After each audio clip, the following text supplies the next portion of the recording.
যুক্তরাষ্ট্রের প্রেসিডেন্ট নির্বাচিত হওয়ার আগ থেকেই কড়া ভাষায় নানা হুমকি দিয়ে আসছিলেন ডোনাল্ড ট্রাম্প। তাই গুরুত্বপূর্ণ বাণিজ্য অংশীদার হয়েও দুশ্চিন্তার ভাঁজ পড়েছিল ভারতের প্রধানমন্ত্রী নরেন্দ্র মোদীর কপালে। কেননা ভারত থেকে আমদানি করা পণ্যের ওপর চড়া শুল্ক আরোপ করবেন ট্রাম্প, এমনটাই ধরে নিয়েছিল ভারত সরকার। তবে সেই আশঙ্কা কাটাতে এবার কৌশলী চাল চালার প্রস্তুতি নিচ্ছেন মোদী।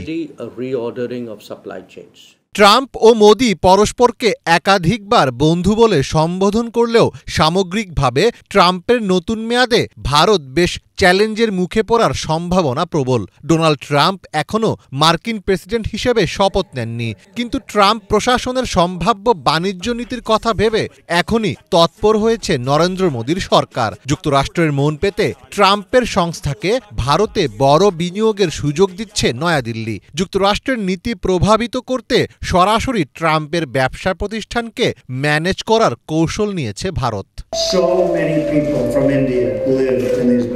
নির্বাচনে ট্রাম্পের জয়ের 5 দিনের মাথায় ভারতে নতুন করে 6টি ট্রাম্প টাওয়ার নির্মাণের ইঙ্গিত দিয়েছে ডোনাল্ড ট্রাম্পের মালিকানাধীন সংস্থা। নতুন 6টি বহুতল ভবনের মধ্যে পুনের দ্বিতীয় ভবনটি হতে যাচ্ছে ভারতে ট্রাম্পের কোম্পানির প্রথম অফিস।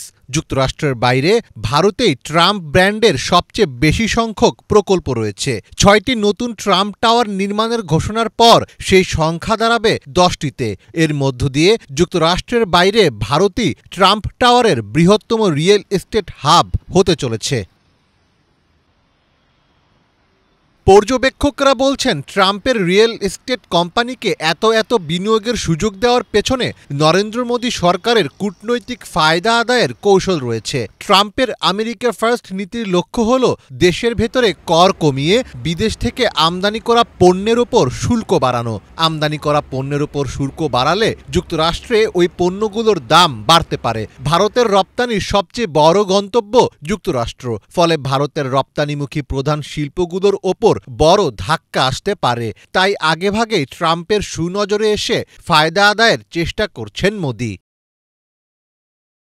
তবে ট্রাম্প প্রেসিডেন্ট নির্বাচিত হওয়ায় শঙ্কার পাশাপাশি নতুন সুযোগ এসেছে ভারতের সামনে। খ্যাপাটে ট্রাম্পের আমলে চীনের সাথে যুক্তরাষ্ট্রের বাণিজ্যে দূরত্ব তৈরি হলে সেই সুযোগ কাজে লাগিয়ে নিজেদের রপ্তানি বাড়ানোর চেষ্টা চালাবে ভারত। ফলে অনেকেই মনে করছেন, যুক্তরাষ্ট্র ও ভারতের ভবিষ্যৎ সম্পর্কের পথে সম্ভাব্য যে বাধা দেখা যাচ্ছে তা হয়তো এই দুই নেতার ঘনিষ্ঠতার কারণে কিছুটা হলেও কাটানো যেতে পারে।